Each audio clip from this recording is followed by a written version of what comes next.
Hey guys, so welcome to another beautiful episode of the Leadership Podcast with me, Stephen Akintayo. And today, I have a fantastic person in the house. He's a pastor, but he's a key entrepreneur.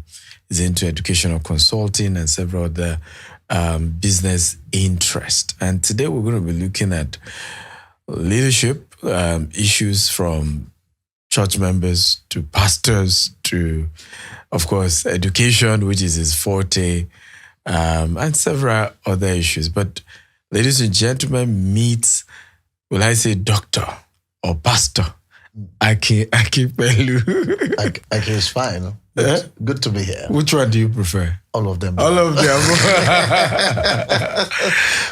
Good to be here, Dr. Stephen. Thank you so much for coming. It's good to have you. I will say that you've been around. And one of the things that I admire about you is your ability to network. You are a master networker. How did that part of you emerge? Let me start there. Wow. Networking. Yes. Because you happen to know everybody. Like somebody popular actually said to me on the phone, he said, who Pastor Akin does not know, does not exist. So you can tell who exactly said that with those lines, but I really wish. So for me, I believe in the principle of systems thinking called interconnectedness. I believe that every human being, we're connected. You're connected with what is animate and what is inanimate. And if you think systems, you will know that there's a connection with every human being. So I am very cautious of that every day, anywhere I am, whatever I'm doing. I can even feel bad that I have not had a connection in 10 to 20 minutes. And that's how bad it is with me. So I'll give an example. One day I was going to Abia State, and I went through Owerri Airport, Sambak Airport, precisely. So I sat down next to a man who was he just sat down next to me. And we sat down together. And the first thing I said is, good morning, sir. You look so good.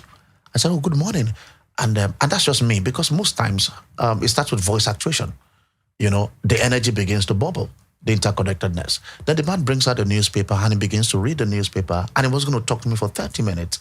And I didn't come to fly to sleep. I didn't come to read. I wanted to network.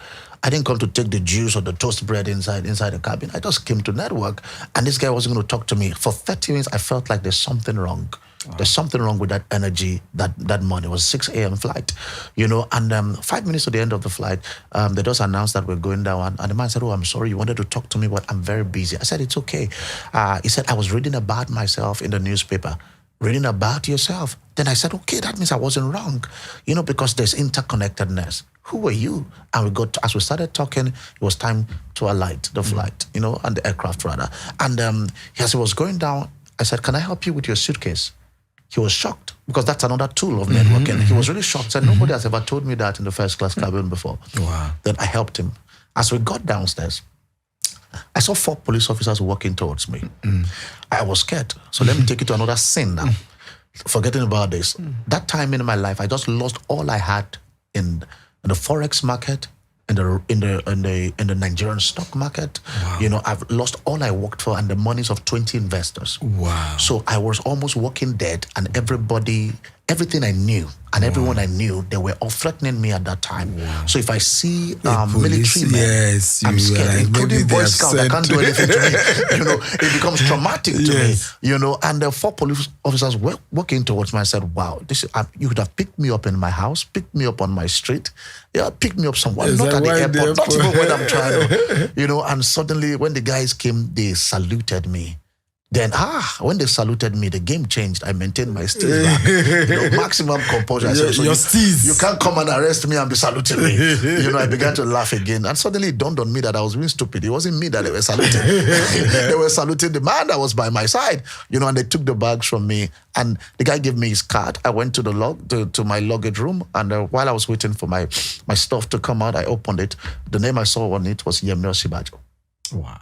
Before he became Attorney General of Lagos, wow. Before he became the Vice President of Lagos, wow. Before he became the President Nigeria never had. Wow. So it means that potentially you walk energy is so powerful that you walk in the midst of people that if you are not connected to that reason, you wouldn't know what you have missed potentially. And that's how networking is part of my life. That I believe in interconnectedness very strongly. But how did you build that culture of interconnectedness? Because I'm curious. How and at what point did you see that this is something important?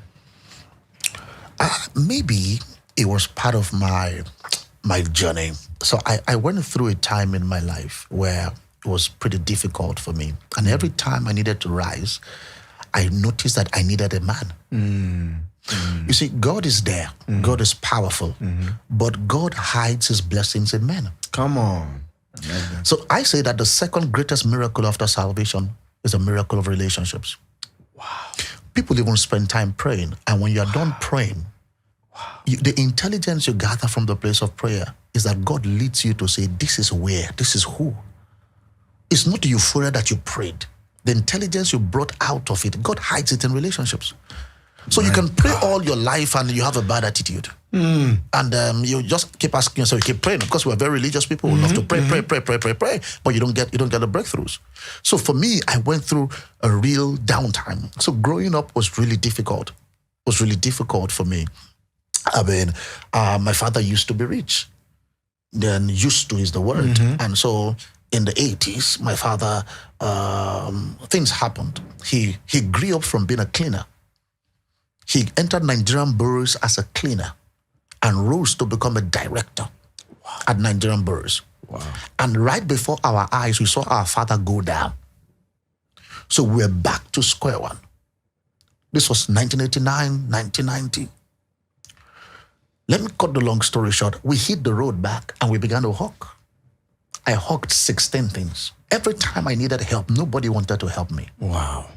So I had to struggle through life. I hawked 60. So if you put a tray on my head, without my hands holding it, the tray is going to stand straight for 2 hours. Mastery. Up to now. Mastery. I tried it 2 weeks ago when I was doing an interview. I did it 2 weeks ago for an interview. Really? I tell you, it's going to stand straight. You know, people don't believe it, because they don't know we go through hell. We just come out smelling like heaven.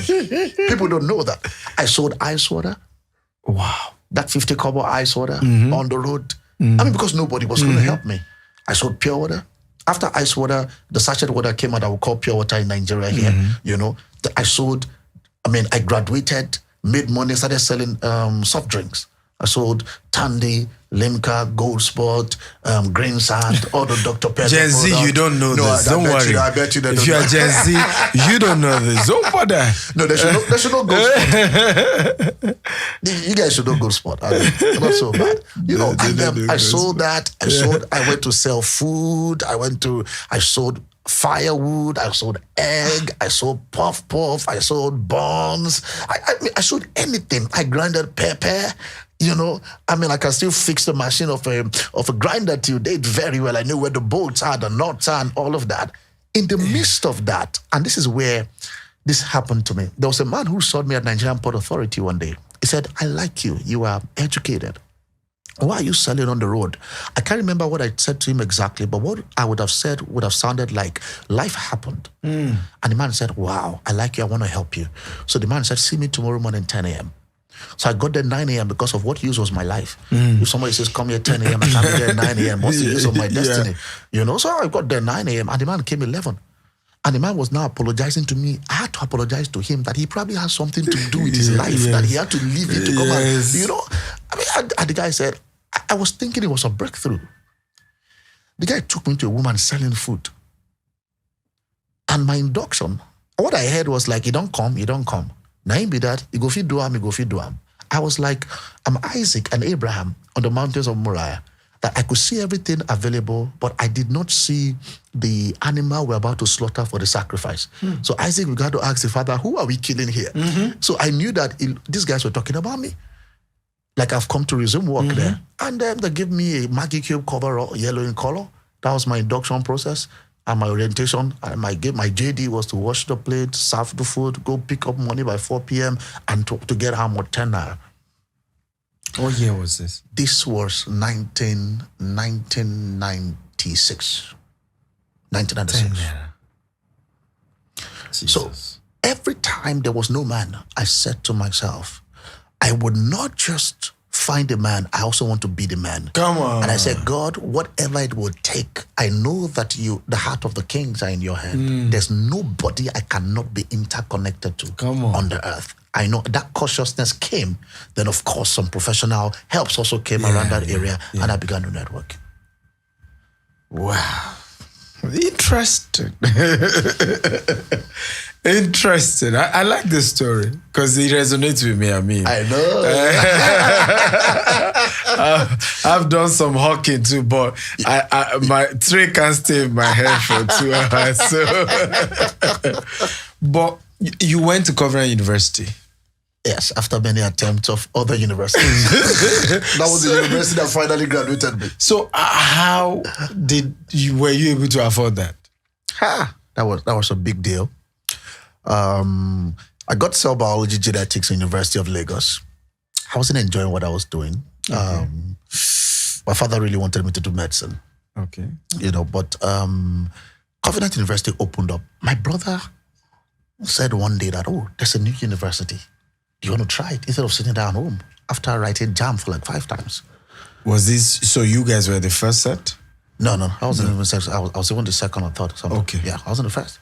I missed the first one. When he was telling me, I was still asking, can we still pay for that? Can we do that? Yes. No, I couldn't.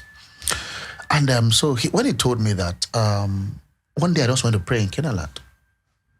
And I just felt a sense of connection also to that ground, that God wanted me to come there. But I couldn't tell. Wow. But I saw a sense of connection. Were you attending Winners that time? No, I wasn't. But I was a fan of Bishop. Oh, okay. So I listened to all his tapes. I have all his tapes that I listened to. Then one day I went to see a girl in Covenant University. Okay. Just to chat out some babes. And when I was done, when I was done, I was about to enter the shuttle to hit the road. Yeah. As I entered the shuttle, I had 2 girls saying that tomorrow is the final exam. Tomorrow is the final exam. Wow. Suddenly it dawned on me on my like, what? Which exam are they talking about? Do you know I came down from that shuttle? I went to meet the lady. One of them is called Adiola. I can't remember the second one. I said, I heard you talk about an admission process, an exam holding tomorrow. The girl said to me, did we call you to this matter? I said, I'm sorry. I said, but something just woke up inside of me. The girl said, it's the Covenant University exam and the final exam is tomorrow. That they have done this is supplementary or something. That's the final. I said, final. Then suddenly it dawned on me that God wanted me to come here because I got that euphoria of that interconnectedness again. I said, wow. Were you a born again Christian? Yes, I was. Okay. Though we used to borrow it and return our lives back. But I was God conscious. Yes. Wow. I didn't enter the shuttle again. I asked the girl, tell me where the admission office is.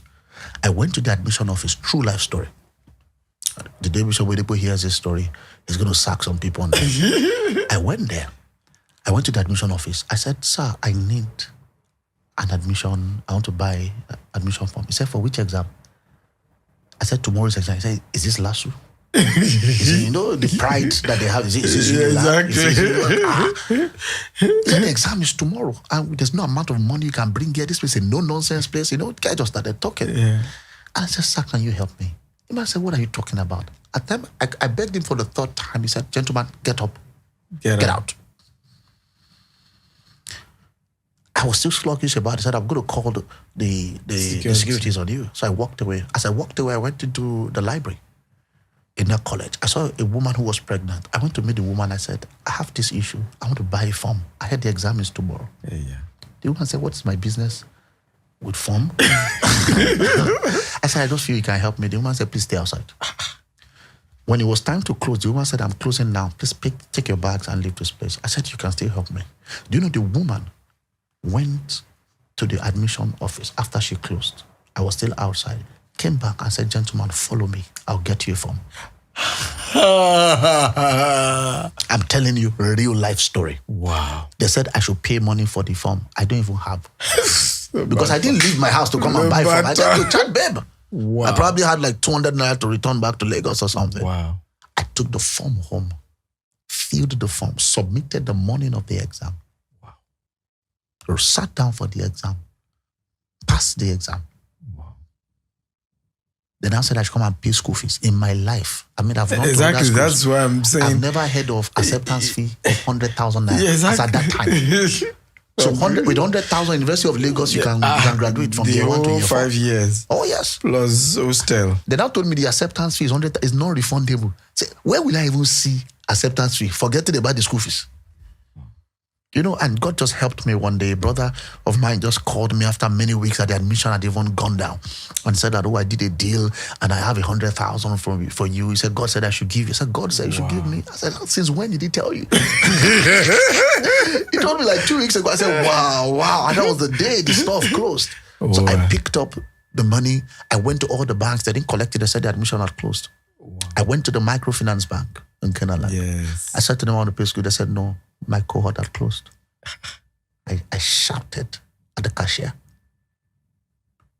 I used to listen to men like George Adegboye. You know, the Walking Bible. Yes. I listen to Bishop Boyedekbo. Yeah. I'm a very gentle person. but at certain times, I come out like a lion. And the woman said, why am I shouting? I shook the table. That's my 50th year. Jesus. So I've written jam 5 or 6 times. Wow. They're telling me I should stay under 1 year. The manager came out. He said, gentleman, you're causing trouble. Follow me to my office. I followed him. He said, what's wrong? I said, I want to pay. He said, they said you can't pay, so go leave this place. I stood up. I said, sir, respectfully, I can get you away from this seat by way of sickness and disease, or take the seat away from you by death or sack letter. I said, sir, choose one. The man jacked up on the seat. Nobody has ever spoken to him like that before. I said, hold on. He walked out of the office. He came back. I don't know what happened. He collected my acceptance fee. That's how I got my admission. Let me stop there. Hey! Interesting. Just can't stop laughing on this one. Wow. Yeah. Wow. Yeah. Wow. So, you finished covenant. Yeah, I finished covenant. Have you always known you were a pastor while you were in covenant? I mean, from being a child, I mean, I've been used to church stuff. But when I was in covenant, I was a mentor to a lot of people. I mentored, I grew a lot of people. I mean, I say this respectfully with all sense of humility. I'm not sure anybody that graduated from that place that was not connected to me doing well at all levels. You know, and but I wasn't going to pastor. Okay. I was going to run just a ministry where I can bring cosmopolitan Christians once in a month. Let's teach the word of God for many hours. Then I'm going to be in the corporate. I love corporate. Yeah. I believe I'm called to the corporate. You love corporate. You know, so I love corporate. Yeah. So, and most of the relationships I have are even with the corporate people, you know. And, but somehow, when I went to see Bishop Boyedekbo, I mean, he said to me that I used to fooling around, you know, those words. I mean, I still did not bold. You know, one day I went to just spend some time in Funke, Bishop Adejumo and Funke Adejumo's house in Akure, in the White House, so at the guest house. I was just finishing my fast, you know, and that's when I received that call again, and God said to me that, I needed to do this. I said, God, you have too many churches. It won't make sense for me to increase the nuisance value of the church. You know, and he said to me, no, if there's no reason, I'm not going to send you there. So you go do your quota and give me my matching order. And that's how I found myself in the ministry. Wow. I mean, looking at what ministry is, and ministry now, I'm talking about ministry, and the new dimension of what we're seeing with ministers, where there's so much competition, right? And there are things that, thank God, I mean, you can relate to this. There are things that even those of us in corporate don't do. Right. For example, I've had people who run successful real estate company today who at some point were they're my staff, or at some point where people I pay for one consultancy or the other. And there are some who don't even acknowledge the role I play. Right. I'm never going to come on the podcast and mention name and say, I taught this person business, I taught that person business. I mean, and then you see pastors go that down and there's just no fruit of the spirit. There's just all manner of pettiness. It was me that made this person this. I mean, you're not God. Right? And these are things that we don't even do in the corporate space, right? And the corporate space is open. You can fight dirty competition. You can do, but people don't even do that. And so in places where you expect it to be really, really sane, and then you see all bad of Nollywood drama. What's going on? Let me ask you. What's going on? I should ask you also, Dr. Stephen, what do you think is going on? I don't know. Body of Christ, what is going on? No, but these are your colleagues. Senior or junior colleagues. But you also know that you are a pastor. And you've pastored for many years, so they are your ex-colleagues too. No, but what's going on? I'm really shocked. Let me just answer that question this way, that people need to get busy. That's all I need to say. Get busy. People need to get busy. I think that if your table is not full, that's when you have so much time for some frivolous things and all of that. People should get busy with their lives. Great people don't discuss people. True. To discuss issues. So you have to bring yourself down to that level. And it's also an identity problem to begin to bring yourself down to such level. I just think that everybody get busy. When you get busy, see, whatever you have done or whatever you are doing, see, there's a way the world plays. It will come to bear one day. So just get busy. That's the best way I can explain that. Yeah, so thank you for the admonition. Get busy. But the impact of that, right? What's going on right now? People are confused. Not everybody know God for themselves, the way some of us have had to work with God. And so, you can't just come now and confuse me with anything, right? Because I've known God for myself. Yeah. But not a lot of people are in that situation, and we're in a populist movement. So social media is having greater influence on people more. From your own perspective, what can be done to salvage? Because this is, I did an article about this, and I said, look, when I read the God's General, this was, this was, I think, almost over 15 years, 20-something years ago. And I saw that what killed some of those revivals in that book, God's General, wasn't from outside. It was an implosion, right? It was amongst themselves. There was strife, and that's how the move of God started dying. And I fear that the same thing is about to happen to us in Nigeria. There's great move of God. We're seeing people literally sell out stadiums, for God, right? Massive move, healings and all of that. But even with those people, and I'm not even talking about people who go on blogs, but even amongst those people, some you can't bring, just like they do with Davido and Burna Boy, top 3 and top 5.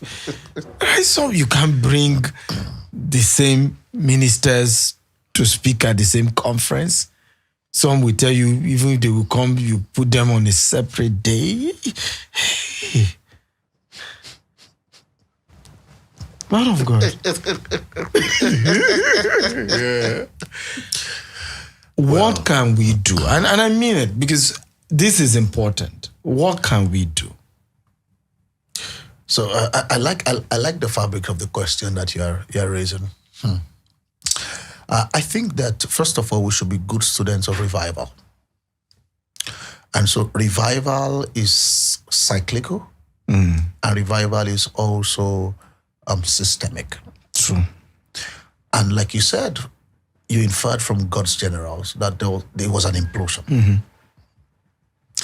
One of the things that will affect the move of God, and which has always affected the move of God, number one is bitterness. True. Bitterness. You see, I believe that it's a charisma, your gift, is different from character. Come on. Now let's go there. And so people need to we need to become matured to be able to understand perspective. You can see somebody who is doing well with charisma, with gift. It's just a gift. It's just a gift. And honestly, and it's gift overrated. And the gift of God, they are without repentance. Exactly. So you don't need to. God can give anybody. Exactly. It's so special to you. But consistency of character is what people should look at. Yeah, and that's what keeps you longer.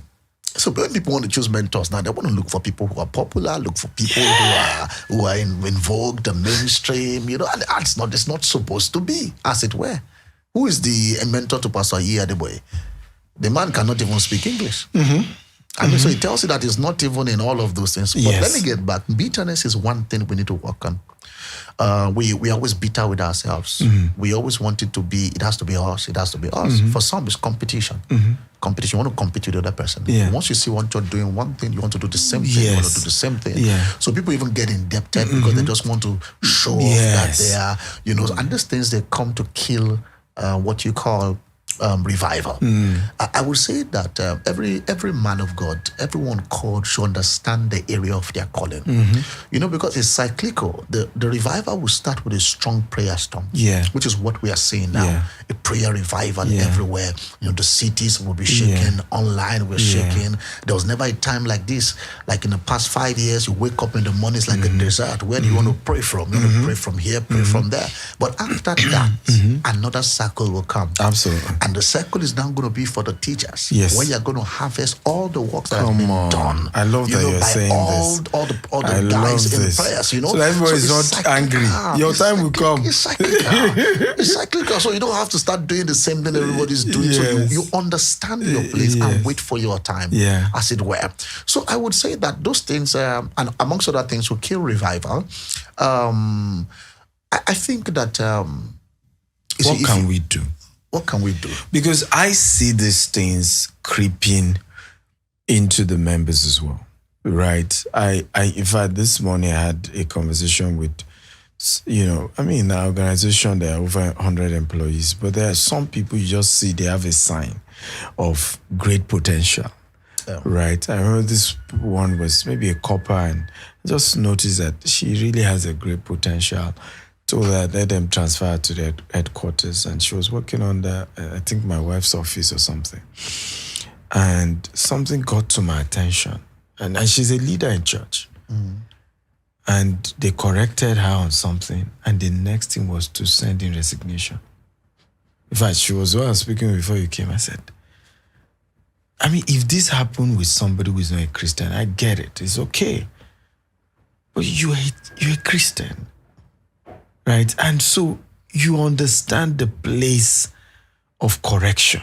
If I had to ask, I said, unfortunately, she's a leader in church. I said, what are they teaching you guys in church now? Because the background I had, in church, is persecution. You endure and you carry with a badge of honor. That I went through this, I was corrected for this, I was sanctioned for this, and I went through it, I stood my ground, I endured the process, and I didn't quit. So it's creepy. My fear and my worry is that these things will not get to men, because everybody will not feel it's okay. We all can start fighting each other. And it just kills what exactly is being a Christian. Or is it really? Dr. Stephen, you see, what you are saying is quite burdensome. Yeah, it is. When doctors from different states, for example, who have never met themselves before, they can meet in the theater room for the first time, and they can carry out a successful, what do you call it, operation without a fight. Yes. You know why? Because they were all taught with the same curriculum. If you meet a Christian here, and you meet a Christian somewhere, you are wondering, are we reading the same Bible? I get you. You see it? So you need to now look at what is the context, what's the curriculum that we are being fed with. Number 2, discipleship. Yeah, come on. Discipleship is missing in the body. So I think we should get back to the place of discipleship, and we should get back to teaching the right things. And this also helps me to get back to how did you even become a pastor? Because if you're a pastor who missed curriculum and you graduated on your own terms, and you now start a church and you didn't have the right curriculum, you can see the kind of people you're going to raise.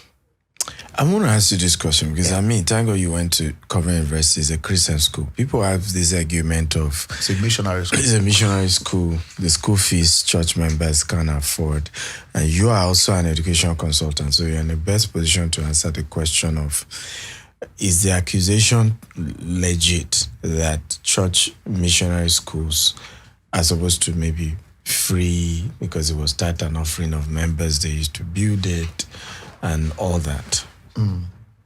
Of course, I know the answer, but I want to hear from you. I think it depends on the school of thought that people are used to. Yeah. So if you're coming from a conservative school of thought, it's just logical and it makes sense to say that, if you use the tithe and offering money to build a school, the people who are members of the church should be able to attend the schools for free. Yes. Now you begin to ask yourself at the beginning, when you set out, what kind of schools did you determine? Did you conceive to set out? Yeah. Number 2 is this. There's a perspective that says that though it's the monies given to the church, and if God gives me this money, it is my own duty to ensure that these monies are multiplied to becoming a blessing to generation. See, there's a kind of help you can do to people that once you do that help, you will not have capacity to help them again. And people don't understand that place of investment. If I have $20,000 and I give, and all I have is $20,000, and I give somebody $20,000 because the person is in need. Do you know that now you can clap for me, I've given you $20,000, but tomorrow I can't even afford a meal again. So I have killed my capacity to be able to even help other people who would need, and people always have needs. See, if I have the $20,000, do you know, and you have a $20,000 need, I would go and invest the $20,000. I can call you back after 8 months and one year and say, I'm sorry, and say, well, I couldn't give you that time, but forgive me. Take this $5,000, take this $10,000. I'm giving you from my fruits that no matter what I give you, it will never affect my capacity to produce and help other people. And people must understand that, okay, when people set out to do things, what was their vision? What were the clear terms that they had? You see, so my children, so my child is about to get into Corona school, and Corona school for a child is 3-point-something million. I know.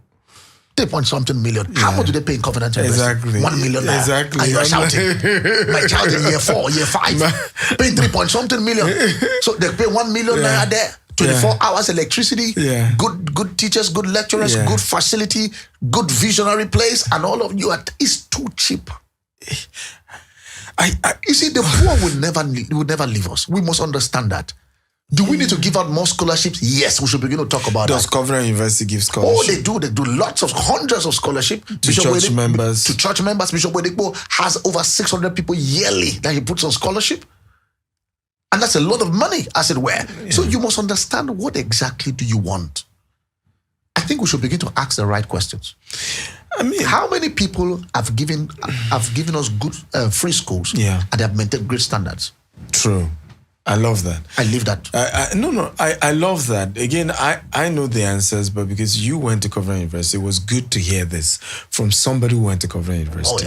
Right? Because it wasn't easy paying. It was not easy paying. Yeah.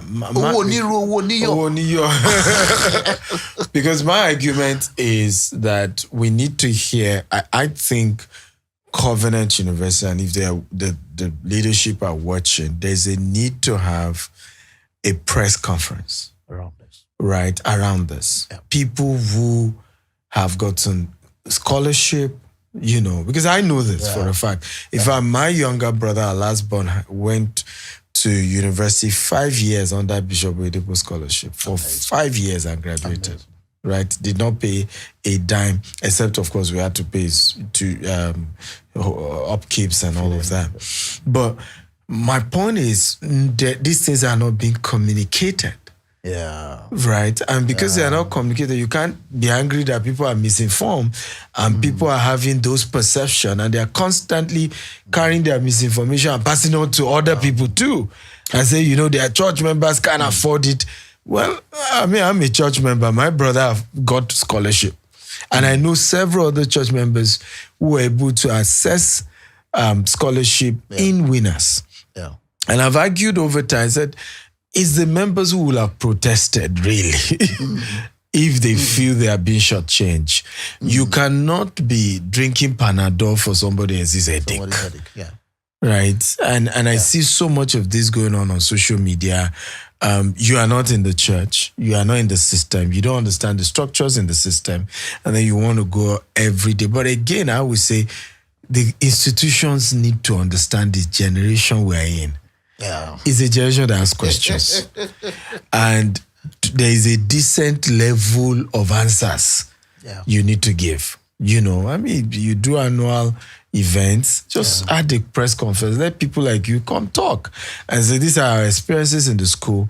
I know somebody close to me who had issues paying school fees and was able to get the balance from, even this is not even a depot zone, another pool of support system within the covenants, to pay the balance of the tuition. The alumni system. Yes, I think our own was alumni. The alumni system. group, Yeah. they have their scholarships, even students. Call their parents to help them pay for their friends' fees. Yeah. You see, I won't blame the people who talk. Number one, they don't understand the generation that we are in. Yeah. I will blame the church or this institution. I We don't agree. tell our stories. That's the point. We wink in the dark. That's the point. We do so much, we don't tell our stories. And then you say, I know no. the power God of doesn't want narrative. your left hand to know what your right hand is doing. Continue. If you cannot tell the proper narrative, Exactly. people will tell the narrative on They your behalf. will. Everything in this world is called storytelling. Exactly. Storytelling is the most powerful thing. And once you cannot counter a campaign that is going on and you leave it to God, you have made a mess of yourself. We must learn to tell our stories. The church, the institutions must learn to get their creatives, get their press guys, get people to be able to sell a good story. We have done so much. The Church of Jesus has done so much, but nobody knows. We are winking in the dark and we feel that it is unto God. God is the one that looks at the heart. Man looks at what you have done at other parents. One of the things I was sharing with, because we had this conversation last week in the US, and these 3 women were also, complaining, all this church, they're all scam, it's all business. And I asked her, I said, all these universities in the US, are you aware they are church founded? I tell you. All the Ivy League schools. She said, I said, go do your research. I said, how expensive are they? Harvard. Yeah, exactly. Princeton. Harvard is over $150,000. Dollars. And they were founded, most of these schools were founded by church. So I said, how much is still the school fees? Lagos Business School was the seminary for Catholics. Yes, I know. I said because education is expensive. And for you to maintain standard... If it's too expensive, try... Exactly. Try... To maintain certain standard. Some people still don't know that Covenant University is still being subsidized Super cheap. by the church. Super cheap. That the tuition fee is not enough to run it the way it should be run. Highly subsidized. Look, there are primary schools in this nation, they are more expensive than those universities. Yeah, my children's school fees is over 4 million. Can you imagine? And there's a school now, primary school, that my friend is working on. They just finished. It's Charterhouse in Aja. I heard the story. I saw the picture. You know how much they are paying per year? How much? $20,000. Jesus. $20,000 Charterhouse. I heard so. I saw the 3D. I know your children should go there soon. $20,000. It's for the CEOs. It's for people like high you. and the mighty. Yes, people like for people like us. People like us and our children there. But I went there. I went there on a courtesy visit. I went to John Todd. John Todd took me around. I looked at it. It's worth it. I like to If you visit. think education is expensive, try ignorance. Yeah. But as an educational consultant, what is missing with our government schools? Because, the reason why churches and other private sectors are having to come in, it's probably because others are not doing their job in terms of the government schools are substandard. And some people will argue that maybe it's government people who are intentionally making the public schools go down so that their own private schools can sell. The problem of education in Nigeria is quite, it has eaten deep into the fabrics of the system. That it's not black and white again. I could sit down and give you over 20 reasons why I made that statement. Number one, I'll start with the teachers. The teachers that you have in the system, they are teachers by circumstance. They did not become teachers by choice. How did they become teachers by circumstance? Maybe they wrote JAMB and they did not get the course they wanted. They gave them biology education.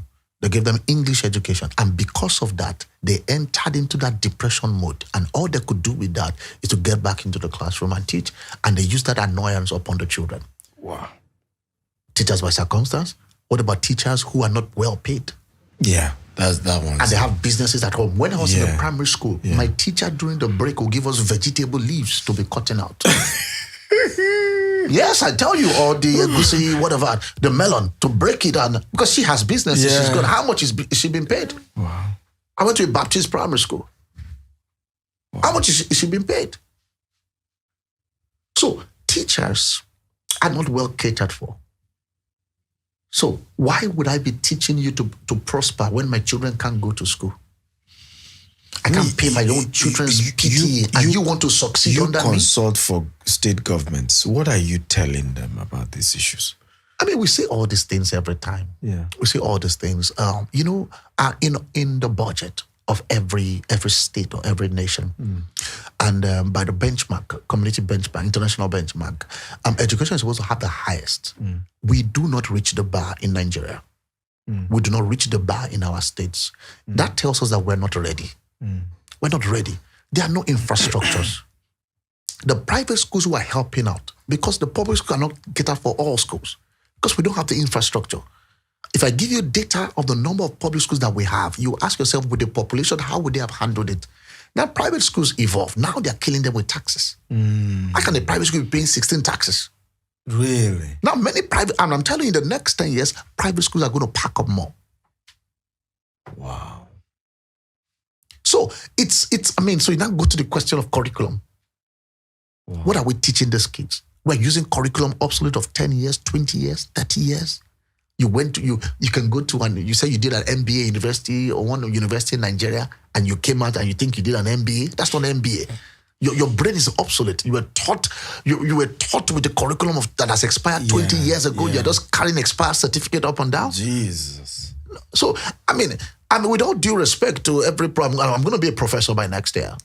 So with all due respect to our lecturers and all of that, we have not done well. They have even stopped professing. The last time a professor professed that he wrote a paper is 10 years ago, 20 years. You're not even current. Wow. It's a big shame. The educational system needs to be touched again, and we need to look at it again as a nation. Who needs to do something? We have not put the right people there. The government are not putting the right people there. They're not putting experienced people there. They're putting people into education out of emotions. They're putting them out of sentiments as a payback for helping their career to get where they are. I mean, you're not putting the right people at the right place. What are they going to do? Somebody who knows nothing about education, administering education for a country or a state, what do you expect as the outcome? It's called patterns and mental models. Mental models will always produce the outcome that you feed into the system. Wow. So now churches trying to supplement with church schools, and same thing with healthcare. We have in church hospitals. What should all these private sectors be looking out for? What is also missing with the private sector that is trying to supplement what government is doing? Private sector, so for them, they have their CSR, and they're just trying to help. So for all, I think, I would say that we should encourage them. Okay. Encourage them to do more. See to it that they are actually carrying out their CSR operations regularly. The taxes are being paid. to ensure that these things can also help. I don't need to have 16 taxes. You don't need 16 taxes. Just encourage them. 2 or 3 is fine. 2 or 3 is fine.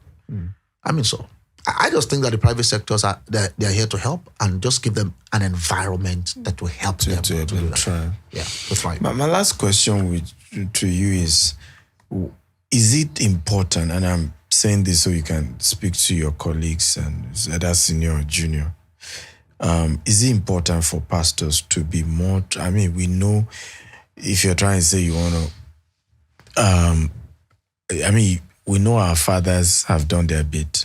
I always argue that the Gio was a lecturer. Yeah. Bishop Oyedepo had a job before he started ministry. And particularly for young ministers, is it important for the second generation, you know, I mean, after them that the Geos, Bishop Oyedepo said, the next set, because they are more relatable, can they begin to be more open to these younger pastors to say, hey, it's okay to get a job. Yeah. It's okay to have a business on the side. Can people become more transparent to say, yes, I'm your pastor, but I have some businesses or investments, so that more people get into ministry don't just feel God called me full time. Are you trying to say the fathers are not transparent? Or no, my argument is that their generation as to information is different. It's not even. I was actually pulling your legs. I know. You won't put me to that. But I think it's a generational thing. Yeah. Their generation isn't as transparent. Like, I'm not going to be expecting a press conference from Daddy Gio or from Oyedepo. Yeah. We've passed that level. But there are certain other people after them, right, who understand the, you know, and I tell people this thing is a faces. There are certain Goliath your father needs to fight. Yeah. And there are some that is for your generation to fight. Yeah. And if you don't fight them and you want to keep saying, but my father didn't do it, something is wrong there. Yeah. Because I feel that it's because some people also are not coming out to balance things. That's why the extreme guy on this side is trending. Because what you see is two extremes, right? Yeah. Now, there are certain people who can come to the middle and give a more balanced view on issues. Right, but everybody see also, I'm a full-time pastor, I'm ordained, I don't do anything. No, come on. We know you are investing in real estate. We know you are investing in...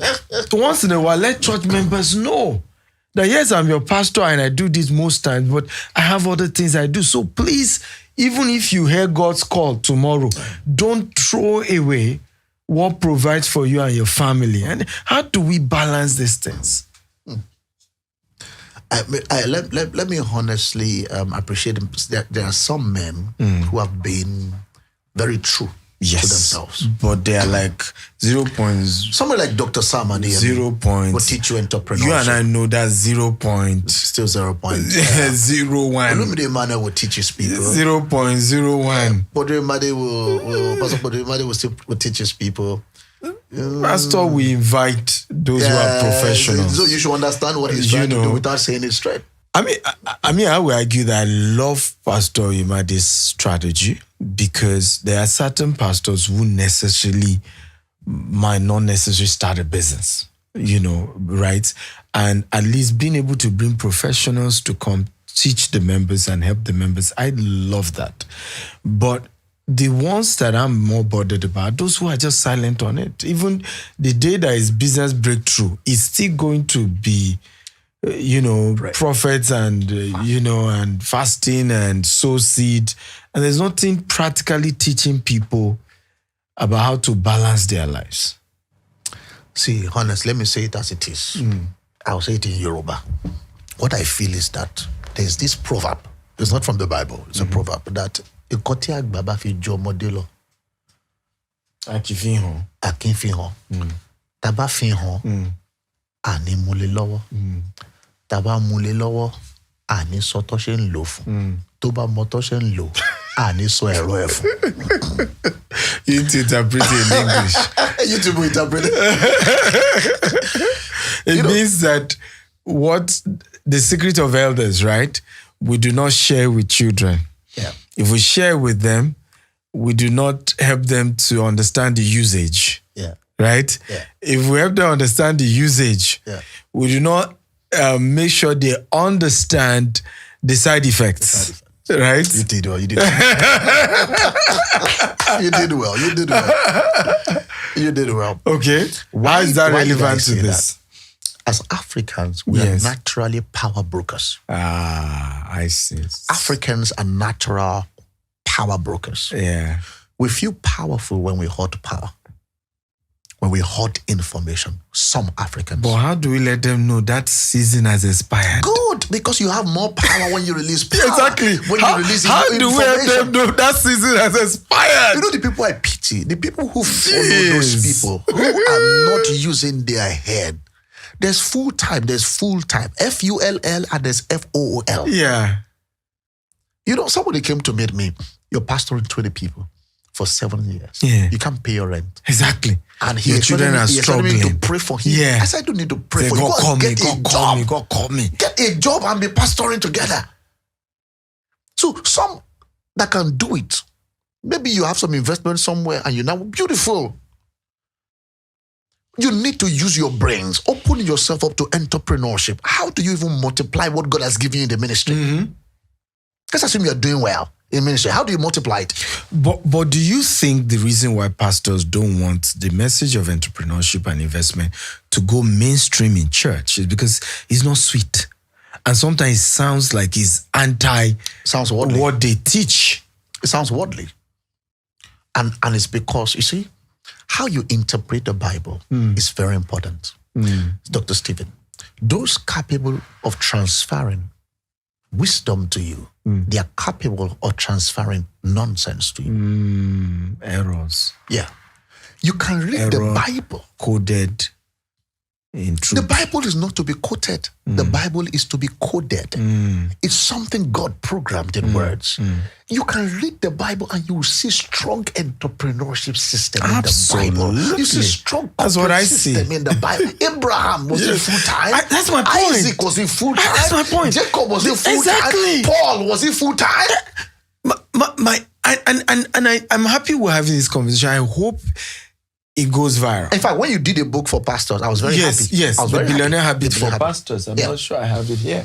Because all our covenant fathers of faith were not full-time pastors or priests. They were full-time business people who loved God. Real estate, who served God. Who were standing for God. Irrigation system. So we need to go back to teach that message. This is why the world, when they listen to us teach, they feel like we don't have answers to the problems of the world. That's the point. Because they see us as crap heads. Exactly. All you know is prayer, fasting, and you cannot give practical solution to the problems of the society. Jesus. See, I've stood in places to speak. I've spoken in Martin Luther King Jr. Day. I've spoken in epoch-making events, and it's not because I was a pastor. Exactly. It was just because I have brains. Exactly. God gave you brain so that you can give him rest. Well, thank you, sir, for coming. We will not end if we continue like this. Thank you for coming. And ladies and gentlemen, that's a wrap on this particular episode of the Leadership Podcast with me, Stephen Akintayo. I hope maybe one day we'll bring my guests. These are people for part 2. Love you. Have a wonderful day. Bye-bye.